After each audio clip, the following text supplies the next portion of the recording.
Hello and hi, my name is Aaron Sigar, and today we are going to talk about food and beverage service. Okay, before we go further in this topic, let me know what is food and beverage. What is FMD?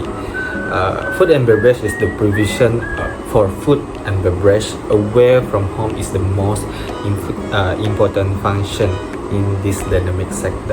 In hospitality, food and beverage is very important because it is one of the sector that higher revenue generating sector in hospitality industry. Why? Because like every holiday or every time that people are go travel around any country, even from of the country or in the country, whether being a tourist or travel in that kind of particular country, we believe that every of them need food and beverage, and also there is some food and beverage tourism. Yeah, we can see it is very important. And according to the team of hospitality, F&B is a service that should encourage customer to return to the place of the preparation of the food and drinks that we serve. Yes, if the taste or the service that we giving to the customer were really at, at the expectation or at the what they want, of course they will coming back to that particular restaurant or food and beverage services.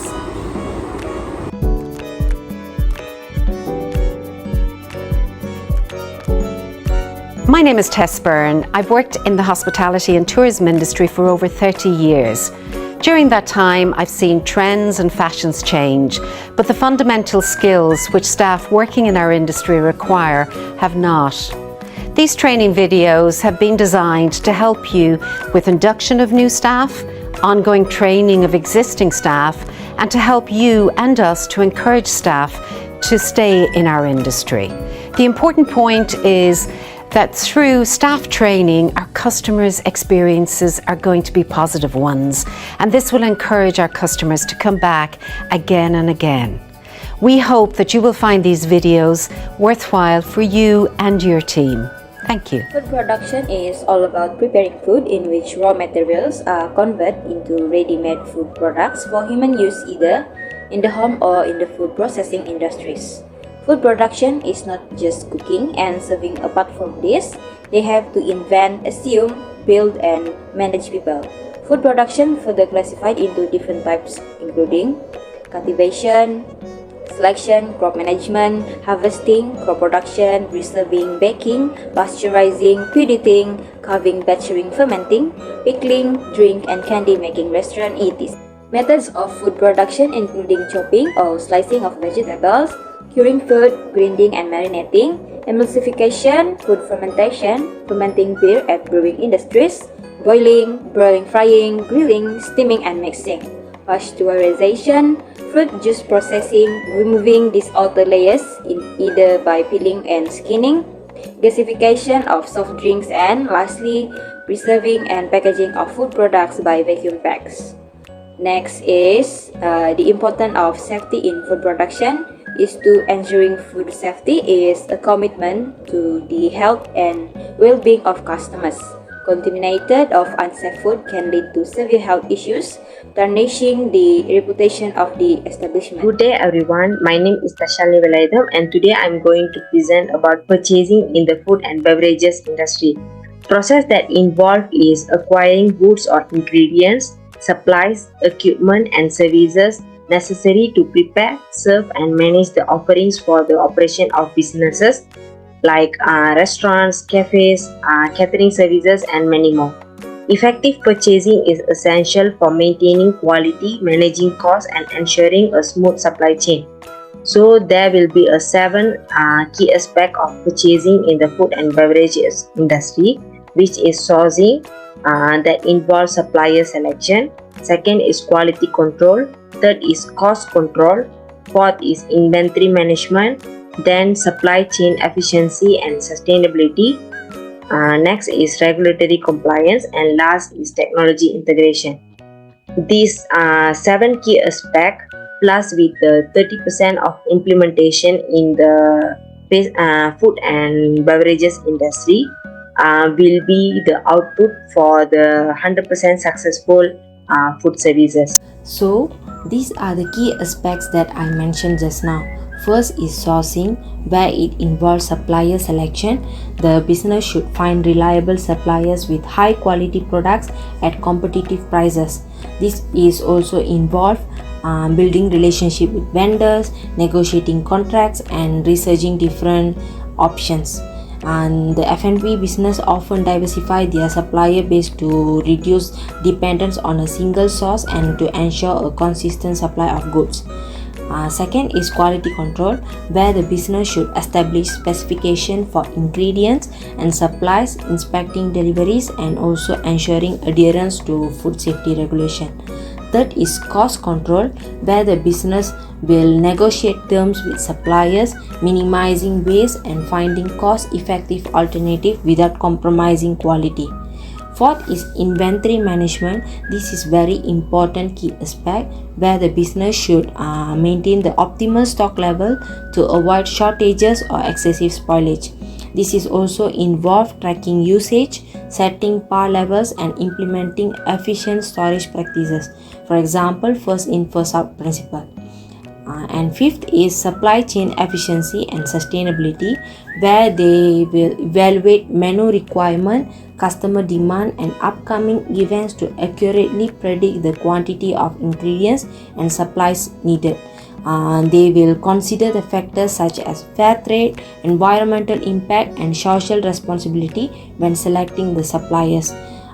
This is also to minimize the food and packaging waste. Sixth is regulatory compliance, where the business should follow all the relevant food safety regulations and licensing requirements to ensure the health and safety of consumers.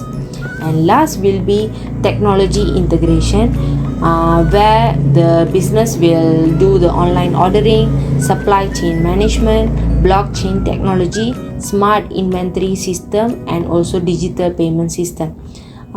Actually, this blockchain technology is also used to create transparent and secure digital ledgers for recording transaction. So in the F&B industry, it can be applied to trace the origin and journey of the food products also.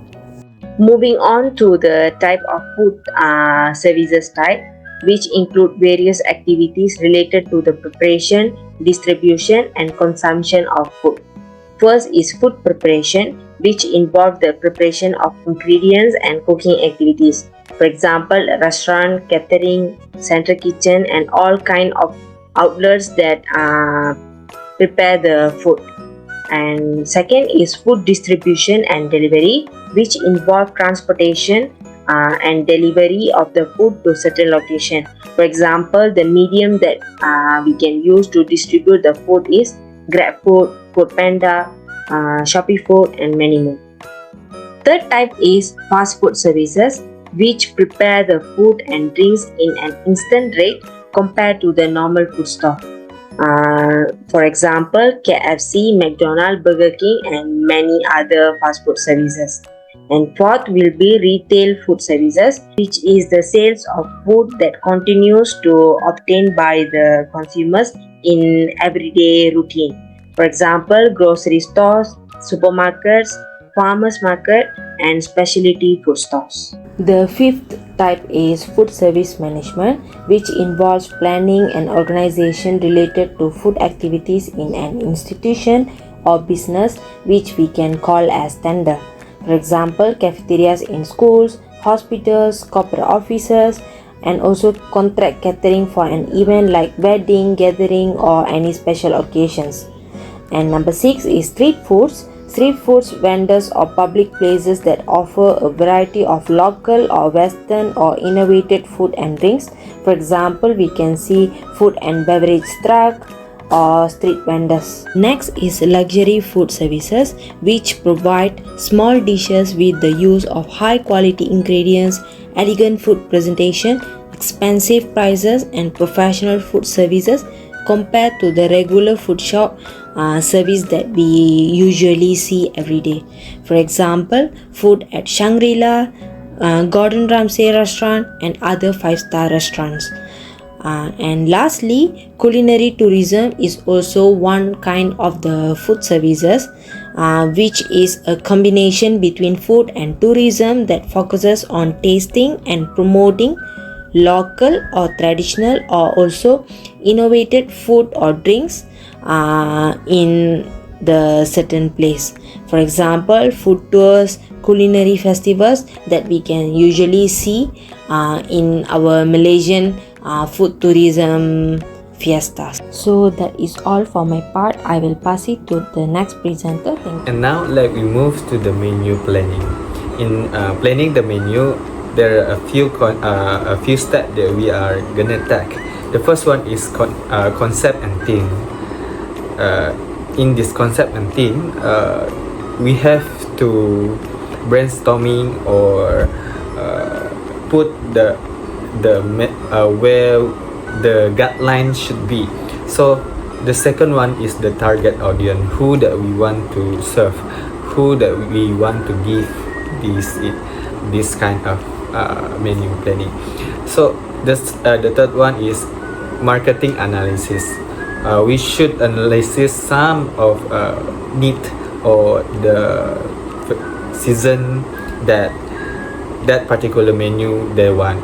For example, like nasi lemak, maybe a lot of people prefer eating nasi lemak during morning, so we should do a market analysis. And then menu engineering, starting to making the menu. And seasonal variations, yes, of course, just like I mentioned just now, maybe like during Raya, this kind of menu that we should serve, and then during normal day, they should prepare what kind of menu. So that is it. Then they also should signature dishes. Some particular restaurant should have their own signature dishes.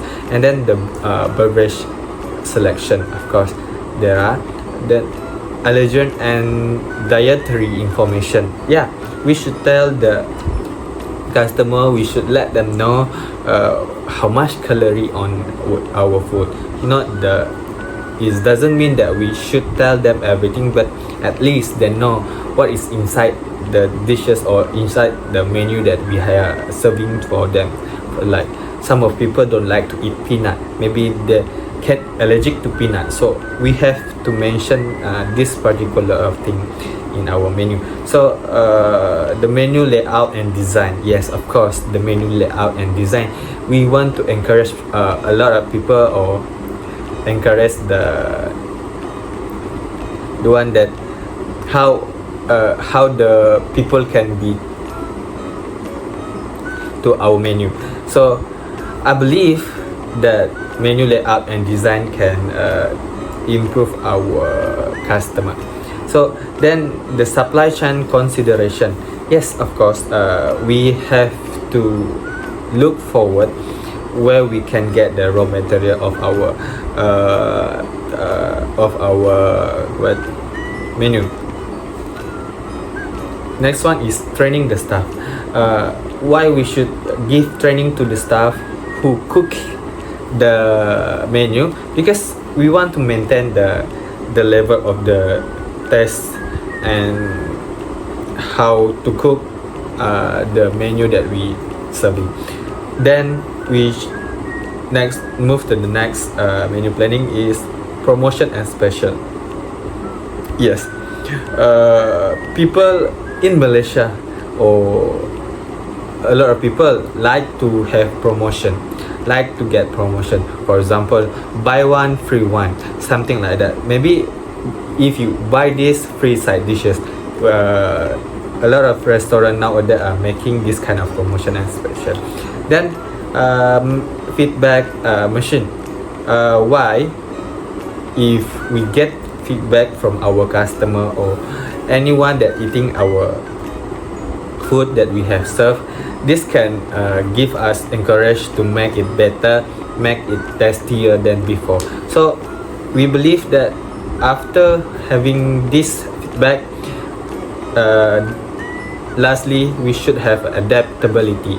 So when we are adapt to this kind of feedback, what customer preference, and so this can maintain our menu and give the best for our customer. Thank you. The food and beverage industry is a fundamental part of hospitality. Not only does the food service industry help increase offerings in customer, but it can also be a major source of income for many hospitality venues. This can be a very rewarding service for hotels, resorts, and other venues too. Quality in food and beverage is not only about the taste and presentation of the food and beverages, but also about the safety, hygiene, and service standards that affect the overall impressions of an F&B operations. Service quality in F&B is important because it would be one of the strategies to tackle the customer to remain satisfied and loyalty with the F&B service. Customers gain positive experiences including prompt and friendly service, enhance a guest's overall perceptions of hospitality establishments, leading to repeat business and positive word-of-mouth recommendations. To conclude, prompt service, accurately prepared dishes, attentive staff, and a welcoming ambience exemplify high service quality in the food and beverage industry. Hello, so I am going to talk about restaurant business. So restaurant business is one of which food and refreshments are being made and offered to the public at their table. That may include preparations of food that is ready to eat, which means they can bring the food to their home. Next is restaurant business is comprises of traditional business as well as other sorts of business such as bars or coffee shops that offer food, gastropubs, fast food outlets, and others. Restaurant business can be standalone enterprises, but most of them are associated with other firms such as hotel or leisure facility. Train buffet is also considered as part of restaurant business. Moving on to the part where I will explain the components involved in restaurant business. So the first component is purchasing. Purchasing are referred to the process of buying items for the inventory that may include ingredients to prepare the food and beverages that are to be served to the customers. Next, it may also involve items that are required for daily operations such as cutlery or tablecloth. So the responsibility of purchasing will be left to the chef or the sous chef, and those who are responsible will have to ensure that they have sufficient supplies to prepare the meal for the day, and they cannot have excess as they may risk perishable items becoming unusable. Therefore, it is essential for the person to closely track and monitor the inventory. The next component is pricing. Restaurant business need to set their prices for the items that are going to be sold to the customers. The restaurant owner or the manager are responsible in aiming to set prices that represent the maximum profit margin. Once they have understood their costs, they can determine appropriate markup price for the menu item that can cover the cost and create profit for the restaurant. Pricing is strongly tied to purchasing since the food prices fluctuate for several reasons, such as seasonality or transportation costs can affect the restaurant's purchase prices. The third component is preparations. There are protocols and procedures that the kitchen personnel need to apply in preparing and cooking the menu items. The chef is the leader in the kitchen as to devising the menu plans, creating a standardized recipes for the team to follow. So by creating a preparation systems, it can help for the kitchen to operate efficiently. For instance, The prep cook teams will prepare the ingredient for the line cooks and the chef to prepare the meals. So the next component is service. It is a front of house activity where the customers see and experience it. The restaurants will provide high quality service to keep their customers coming back to their restaurants. The servers need to apply communication and interpersonal skills to meet the customer's need and create a nice atmosphere. There are 3 members of kitchen staffs. The first one is host, where they will take restaurants reservations and will handle calls. Next is servers. Servers will take customers' orders and deliver the orders to their seat. Bartenders will take drink orders in restaurant with a separate bars. The 5th component that involved in restaurant business, which is the last component, is clean up. So every restaurant need to apply clean up practices and procedures to maintain a successful operations. Local health department inspectors will evaluate the restaurant's method, equipment, food, and other areas for compliance. So owners, managers, and chefs need to establish and monitor the cleanup process. And all employees are responsible in maintaining a clean environment within the restaurant. Usually, a thorough cleaning occurs after the restaurant closes each day that allow employees to prepare various areas for the next day and throw away garbage. Assalamualaikum, my name is Nur Shahinatun. In this part, I will explain about the type of table service. For the first one is fine dining service. Fine dining service is a service that offers an elegant and formal dining experience with careful table service from restaurant staff. Next is buffet service. This service, actually, customers can pick up their own dishes from a variety of options available at the buffet table. Next types of table service is cafeteria service. This service, actually, customers can choose their food from the display or counter and directly pay at the counter. For the next one is fast food service. Fast food service is the most popular one. Customers can place their orders and receive their orders at the counter for the fast service. For example, McDonald's, KFC, and others. Next is the type of restaurants. The first one is quick service restaurant. Quick service restaurants are known for their speed in preparing and serving food. These service restaurants usually place their orders at a counter and a drive-thru, and the goal is to make the customers serving their food as quickly as possible.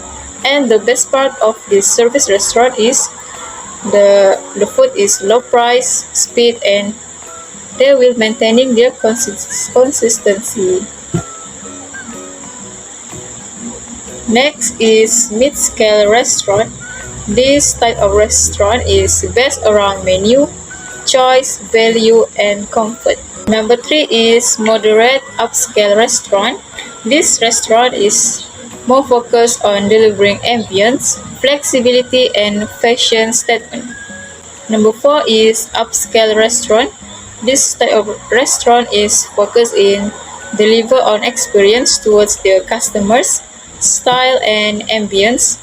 And the last one is business dining. When choosing the business dining, we need to depends for 3 elements. For the first one is location, price, and value. And business dining is suitable for the business meeting. For example, choosing the right venue. We can select a restaurant or venue that aligns with the formality and purpose of the business meeting.